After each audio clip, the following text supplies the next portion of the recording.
She was building a life, one log at a time, unaware that the cowboy watching from the tree line was a widower who had forgotten what a family felt like. Montana Territory, late November, 1881. Snow clung to the branches of pine and spruce, blanketing the clearing in a hush so profound it seemed the world was holding its breath. The skeleton of a small cabin stood half-finished, its log walls rough but true against the darkening sky. A cold wind whispered through the gaps, carrying the scent of sap and the coming winter. "Miss, I thought this place was long abandoned." The voice came from the edge of the woods, low and calm, with the faint, easy drawl of a man who spent more time with horses than with people. Eleanor Sullivan straightened slowly, one hand braced against the small of her back, the other still gripping her hammer. She turned. A man on a bay gelding watched her, his horse pawing restlessly at the frosted ground. Eleanor's heart gave a hard kick against her ribs. She hadn't seen another soul in over a week, not since the Kowalskis brought her a sack of flour and a warning about an early snow. Her eyes narrowed. "This land is mine. If you're lost, head back west. There's nothing for you here." The man tipped his hat, a gesture of respect that didn't quite soften his steady gaze. "I mean no trouble, ma'am. Just riding the boundary of my family's ranch. The name's Clayton Hartwell. Circle H is 10 miles north of here." He paused, his eyes moving from the half-built cabin to the worn leather gloves on her hands. "Just didn't expect to find someone building alone." Eleanor's jaw tightened. "I prefer it that way." Clayton dismounted with a practiced, fluid motion. He led his horse a few steps closer but kept a respectful distance, his boots crunching on the frozen grass. "No offense intended. It's just, most women don't take on this kind of work."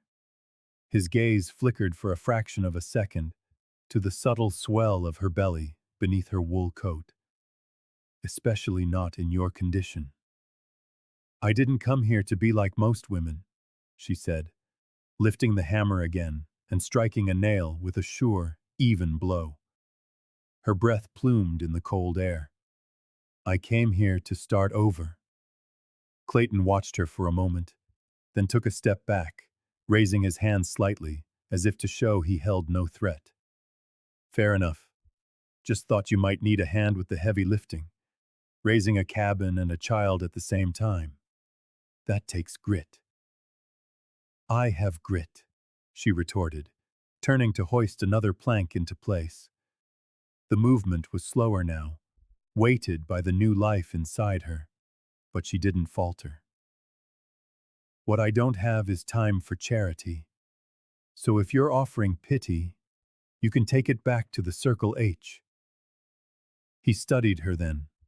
He saw the defiance in her posture, but beneath it, he saw the deep, settled weariness of a soul holding itself together with sheer will. He didn't see a woman who was breaking. He saw a woman refusing to. "Not pity," he said finally, his voice quiet. "Just respect." Eleanor didn't reply at first. She hammered in silence until the plank was secure. Then she turned and truly looked at him. He had the bearing of a man raised with comfort, but the lines around his eyes spoke of loss. His hands were calloused, and there was a flicker of something in his expression she hadn't seen in a very long time. Understanding. "I've had enough of people trying to fix me," she said, her voice softer now. "I'm not broken. I'm just building." Clayton nodded slowly. "Understood." He swung back onto his horse, but before he turned to leave, he hesitated. "If you change your mind, ma'am, if you ever need anything, the Circle H isn't far." She didn't answer. She just watched as he rode away, disappearing between the shadowed trees. Only when he was gone did she lean against the half-built wall and let out a long, shuddering breath. The child inside her stirred, a soft flutter low in her belly. She pressed a hand to the spot, her eyes still on the place where he had vanished. "That's not the kind of man who just passes through," she murmured to the wind. And though she wouldn't admit it, her heart had stirred too, not with fear, but with something that frightened her far more: hope. A week later, the wind had a sharper bite, slipping like a knife through the cracks in the unfinished walls. Eleanor sat on a crate beside the hearth, or what would be a hearth, once she finished setting the stones. Her hands were raw, her breath clouding in front of her face. Clayton knelt across from her, setting another log onto the growing stack. They had worked all morning in a comfortable silence, their movements finding a rhythm as if they'd been doing this for years. "You work like a man twice your size," he said, wiping sawdust from his sleeves. "I had to learn," she replied, her gaze fixed on the small fire they'd built for warmth. "I didn't have the luxury of waiting for someone to save me." He sat beside her, pulling his coat tighter around him. She didn't look at him when she spoke again, her voice low. "I was married, in Boston. A proper ceremony, with ivory gloves and roses. He walked out 6 months later, said the child I was carrying wasn't his." Clayton turned his head slowly, his expression unreadable in the flickering light. "I never bothered to correct him," Eleanor continued, her voice flat. "He left before I could find the words. The divorce was never finalized. Legally, I'm still his wife." A heavy silence settled between them. "That's a hell of a burden to carry alone," he said at last. "Out here, people already look at me like I'm damaged goods," she said with a humorless smile. "I don't need to add to the story." He gave a quiet nod. "People are quick to judge what they don't understand." She glanced at him sideways. "You haven't asked if I still love him." "No," he said softly. "I figure if you did, you wouldn't be building this cabin." She blinked, a sudden tightness in her throat. "What about you?" she asked, her voice barely a whisper. "You don't strike me as the kind of man who rides alone just for the peace and quiet." He looked out toward the snowy hills. "Her name was Sarah, my wife. We married young. She loved to race horses. Took a turn too fast on the ridge east of our ranch one morning." His voice was steady, but the life had gone out of it. "I found her. That was 5 winters ago. Since then, I just keep to myself. It's not that I'm afraid to love again. I just never saw the point." "I'm sorry," she whispered. "So am I," he said, "but I'm still here, and so are you." The wind howled, but inside their half-finished shelter, it felt distant. When the sun dipped behind the peaks, they sat on the porch, the valley awash in violet shadows. Eleanor wrapped her shawl tighter around her belly. "It feels safer to do everything alone," she said quietly, as much to herself as to him. "But maybe it's just lonelier." Clayton looked at her, his gaze steady and warm. "Maybe," he said. And for a moment, the wind seemed to soften, passing through the timber walls not as an intruder, but as a sigh. By the time the first hard frost glazed the tall grasses, the wind carried more than just cold. It carried whispers. Rumors drifted from the wilderness into town, laced with judgment. They talked of the proud woman building a cabin alone, and they talked of Clayton Hartwell, a respected rancher's son, seen riding south far too often. The whispers took shape one morning, arriving in a polished carriage that looked jarringly out of place in her clearing. A woman emerged, her wool coat and lambskin gloves, speaking of a world Eleanor had left far behind. "Miss Sullivan," she said, her voice as crisp as the air. "I am Victoria Morrison." Eleanor's hand went instinctively to her belly. "I know who you are." Victoria's gaze swept over the cabin with faint disdain before settling on Eleanor. "Then I will be direct. This association between you and Mr. Hartwell must end." "There is no association," Eleanor said, her voice even. "And yet he is here constantly. People are talking. My fiancé's name is being dragged through the mud." Victoria's smile was thin and brittle. "He is hesitating to set our wedding date, all while the town wonders if he's fathering another man's child." "I have not asked him to come here," Eleanor said. "But you haven't sent him away," Victoria countered. "You think I'm heartless, but I understand how this world works. Men can be charmed by romantic notions of strength and suffering, but they marry respectability. They marry the path of least resistance." She took a step closer. "Leave, Miss Sullivan. Sell this land. Go somewhere no one knows you. Do not stay here where your presence is a constant scandal, ruining the future of a good man." When the carriage had gone, Eleanor stood frozen on the porch, Victoria's words echoing in the sudden silence. She looked out at the wild, unforgiving land that had become her only refuge and whispered to the trees, "Am I destroying the only man who ever looked at me and didn't see something broken?" The storm arrived 3 days later, quiet and relentless, burying the world in a quilt of white. Eleanor sat by the fire, a cold cup of tea in her hands, trapped by the snow and the doubt a hut Victoria had planted in her heart. She heard the horse first, its hoofbeats muffled by the snow, steady and deliberate. She opened the door before he could knock.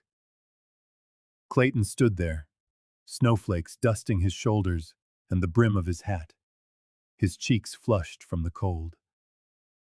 "Eleanor," he said, his voice low but firm. "We need to talk." She stepped aside, her heart hammering. "You shouldn't be here." "I should be exactly here," he replied, stepping inside and shaking the snow from his coat. The firelight flickered across his face, illuminating a resolve she had not seen before. "I went home," he began, "and I told my father the engagement to Victoria is off." Eleanor's breath caught in her throat. "He was furious," Clayton continued simply. "Threatened to disown me. But I won't be shamed into a life I don't want." He stepped closer, his gaze intense. "I'm not telling you this to be noble.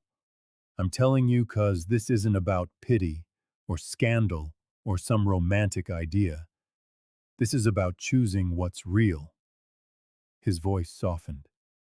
"And you are the realest thing I have found in my entire life. I've seen more truth in the way you hold a hammer than in a lifetime of polite society. Clayton, you can't throw your future away," she whispered, her resolve crumbling. "I'm not throwing anything away," he said, closing the small distance between them. "I'm building something new."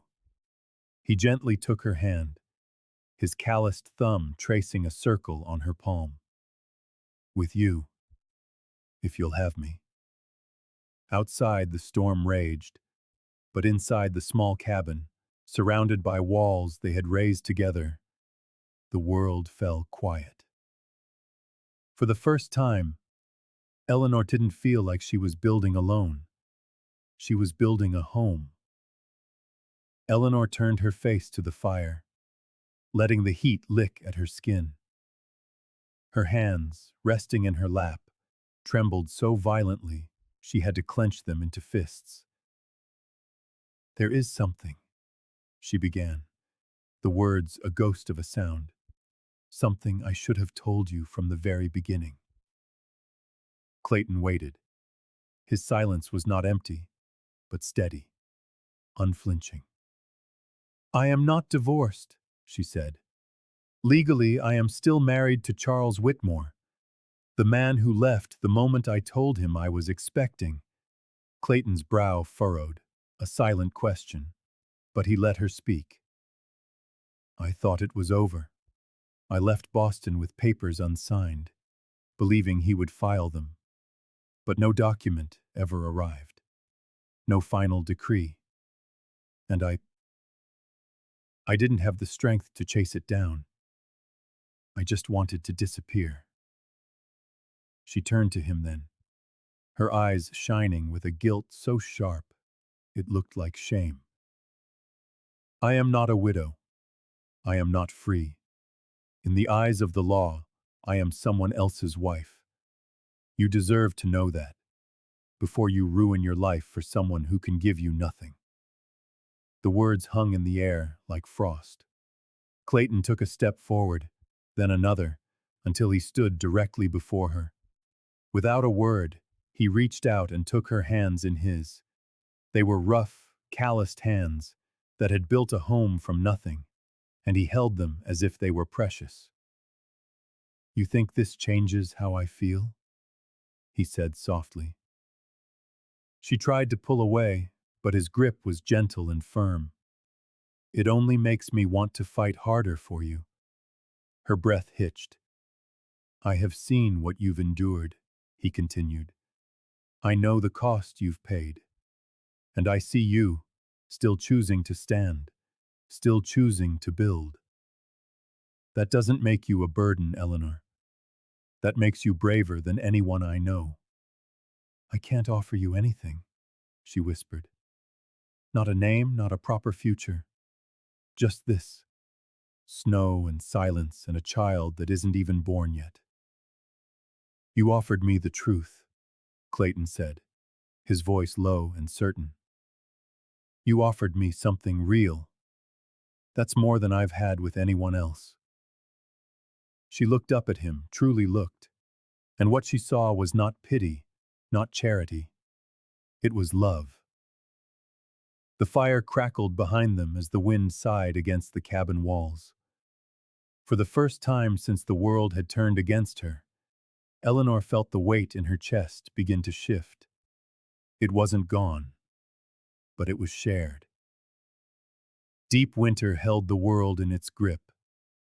Moonlight silvered the snow-covered clearing, and the cabin stood like a defiant heartbeat in the wilderness. Inside, Eleanor sat at her work table, her hands wrapped around the rail of a carved cradle, her own heart pounding with an emotion she could not name. It was not fear, not joy, but something in between. A breath held for far too long. Clayton stood by the hearth, his shadow stretching toward her like an unspoken promise. "You should not have come back," she said quietly. He didn't move. "You knew I would." Her eyes met his for a fleeting second before falling back to the floor. "It doesn't matter what we feel. You know that. We can't rewrite the law or erase judgment." "I'm not trying to rewrite anything," he answered. "I'm just trying to write something that finally feels true." She stood abruptly, her hands pressing into the small of her back as the child inside her shifted. It kicked hard, as if sensing the storm beneath her skin. "You think love will make this easier?" she snapped. "It doesn't. Love doesn't silence gossip. It doesn't file divorce papers. It doesn't raise a child or shield us from a town that is just waiting for me to fall apart."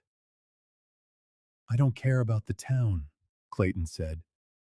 "You should," she flared, her voice shaking. Because it will care about you, about the son of Circle H choosing a married woman with a bastard child and a scandal for a past. Clayton's jaw tightened, but his voice remained calm. He's not a bastard. He's yours. And that makes him better than most men I've known. The breath rushed from her lungs. She turned away, bracing a trembling hand against the cold window pane. For months, I've spent every night wondering if I was strong enough to do this alone, she whispered. And now that someone offers to carry some of that weight, all I feel is fear. He crossed the floor until he stood just behind her, his warmth reaching her through the space between them. Why fear? Because I've loved before, she answered, her voice barely audible. And I was wrong. Because I believed words that turned to ash in my mouth. Because I trusted a man to stay, and he left without even asking if the child was his. Clayton's voice was low, heavy with understanding. And now you think I'll do the same? She didn't answer. He placed a hand lightly on her shoulder. Eleanor, he said, I know what it is to lose someone, to have the ground ripped out from under your feet. My wife, she died on a morning that started like any other. One minute she was laughing about my coffee being too strong. The next, her horse bolted, and she never opened her eyes again. Eleanor turned slowly, her face stricken. I buried her under a cottonwood tree, he went on. And every day since I've lived like the world owed me nothing. I stopped believing in fate or joy, or any of it. He cupped her face then, his touch gentle, reverent. Until I rode into your clearing and saw you driving a nail like it owed you rent. A single startled laugh broke from her throat, half sob, half disbelief.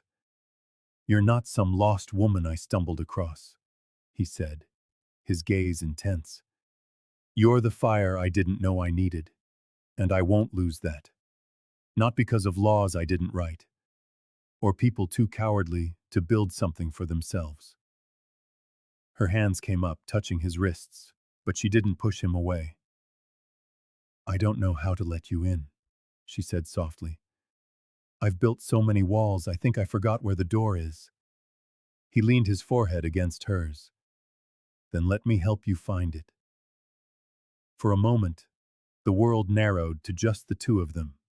Snow falling outside, warmth within, and a fragile thread of hope pulling tight. I lost my wife before, Clayton whispered, his voice full of memory and new resolve.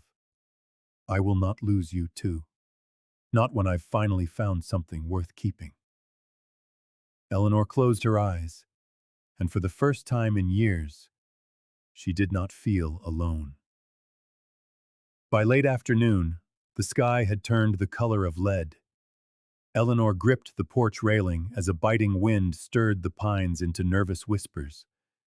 The baby had been restless all morning, kicking low and sharp, as if it too sensed what was coming. Then the snow began. Thick, heavy flakes that fell so fast, the world disappeared into a blur of white. Eleanor lit every lamp, laid out towels and boiled water, her pulse a wild drum of dread.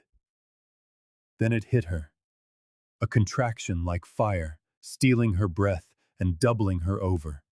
She clutched the edge of the table, her eyes wide with pain. Not now, she whispered to the empty room. Not like this. She was alone. Miles away, Clayton Hartwell saddled his best horse.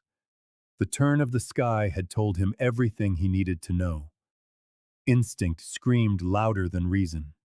He rode into the storm, but it was a living thing, and it swallowed him whole. Visibility dropped to zero. His horse slipped on a hidden drift and went down, flinging him into a frozen creek. The impact stole the air from his lungs. Pain, sharp and blinding, lanced through his shoulder. He lay there for a long moment, snow settling on his lashes like a shroud. "She needs me," he groaned, dragging himself from the icy water. The horse was gone, so he walked, one agonizing step at a time, through waist-high snow and a wind that howled like a banshee. At the cabin, Eleanor fought. She screamed and she bled, her body burning and breaking. She cried out for strength, for her father, for mercy. And as the storm rattled the very walls of the home she had built, there came another sound. A cry. Raw, beautiful, and alive. Her baby, a boy. She sobbed, cradling him to her chest, kissing his damp skin and whispering every prayer she had ever known. But Clayton had not come, and the fear, cold and sharp, clawed at her throat. What if he was lost in the storm? What if she had survived this, only to lose the one man who had seen her not as a burden, but as something to be cherished? Rocking her son, she let the tears fall. "You'll be safe," she whispered against his head. "I promise, even if it's just me." Then a knock, faint at first, then firmer. She froze. The door creaked open. Clayton stood on the threshold, soaked in melted snow, a gash on his temple, his face pale with pain and exhaustion. "Clayton," she gasped. He stumbled inside, dropping to his knees near the hearth as steam rose from his frozen coat. His breath came in shallow rasps, and then he saw the baby. Their eyes met across the small room. No words were needed. He reached out a trembling hand and brushed his knuckles against the tiny fist curled at her chest. "Looks like you've already built a family, Ms. Sullivan," he murmured, his voice rough. "Mind if I join?" Her throat closed. She could have said no. Perhaps she should have. But instead, she carefully shifted her son into his waiting arms. "Only if you're sure," she whispered. He looked from the baby's face to hers, his own filled with a fierce and gentle light. "I've never been more sure of anything in my life." Outside, the snow kept falling, but inside, a new kind of warmth took hold. It was the warmth of a promise, the warmth of a beginning neither of them had dared to dream. And this time, Eleanor knew she was not alone anymore. The first sign of spring was not a flower, but the soft give of the earth under Eleanor's boots. Mud welcomed her steps where frozen ground had once resisted. Birds, tentative at first, began to sing again, and the scent of pine warmed in the strengthening sunlight. Inside the cabin, a fire still crackled, but the room was also warmed by the easy laughter of two people who had once known only silence. Eleanor stepped outside with a bucket, her newborn son, Thomas, cradled against her chest in a linen sling. Clayton knelt nearby, driving the first post for what would soon be a new kitchen. "This soil's thawed early," he called, glancing up with a grin. She smiled back. "Or maybe it just knows we have work to do." That afternoon, Eleanor sat at the table and signed a letter to a Boston law office, her official request for divorce. Her hand trembled, but her resolve was firm. When Clayton entered, sawdust on his sleeves and sun in his hair, he saw the sealed envelope. "You did it?" She nodded. "The last piece of the past." He kissed her forehead. "I'm proud of you." They did not celebrate with rings or a preacher. They had a simple supper with the Kowalskis and a few other neighbors. Eleanor made stew. Clayton hung lanterns from the porch beams. When the sky turned to lavender, he stood and took her hand. This, he said to their small gathering, is the strongest woman I have ever known. I thought I was coming here to help her, but the truth is, she saved me. Eleanor smiled softly. No rings, but plenty of roots.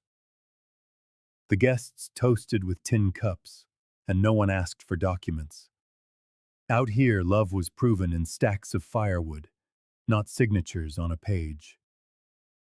A week later, Eleanor found Clayton finishing the new kitchen door. He had carved something into the wood. In the late light, she saw it. A horseshoe, found bent and discarded in a pasture, now shaped, smoothed, and bolted to the door as a handle. I thought it was just scrap, he said. But it turns out it just needed a little work. She traced its curve with her fingers. Like some people. He nodded. Broken things can still hold weight, if they're strong enough. The wildflowers bloomed. Thomas grew. And one golden evening, Eleanor sat at her writing desk with a piece of her father's old blue stationery. Dear Pa, you once said that a home wasn't a place but a feeling. I didn't believe you then, but I do now. I built a cabin and hauled the wood. I fought the storms. I did it for me and for my boy. But it took a stubborn cowboy with dusk in his eyes and a heart like yours to make it feel like home. We are not alone anymore. Love, your Eleanor. She folded the letter and placed it in her father's old tin nail box. Outside, Thomas let out his first real laugh. Clayton, fixing a fence post, looked up and smiled. Eleanor walked toward him, baby in her arms, heart full. The wind carried the scent of pine and promise. Spring had truly come, and with it, everything she had never dared to dream. If you made it to the end of this story, if your heart clenched when Eleanor stood alone in the storm, if you saw a piece of yourself in Clayton's quiet vow, I will not lose you too, then you already understand. Love in the Wild West was never simply given. It was built, from pine beams and calloused hands, from sleepless nights and silent prayers, from the kinds of scars no one spoke of, unless someone stayed long enough to listen. If Eleanor and Clayton's journey moved you, if you believe that love can survive law, loss, and a world of snowfall, then hit subscribe and join us here at Wild West Love Stories. Every week, there's another story waiting, of hearts crossing deserts, of last embraces by firelight, of people daring to believe in each other when the world told them not to. We tell the stories that slow your breath, that bring a smile to your face, that might just make you cry. And sometimes, if we're lucky, make you believe again. This is Wild West Love Stories, where bullets might miss, but hearts never do.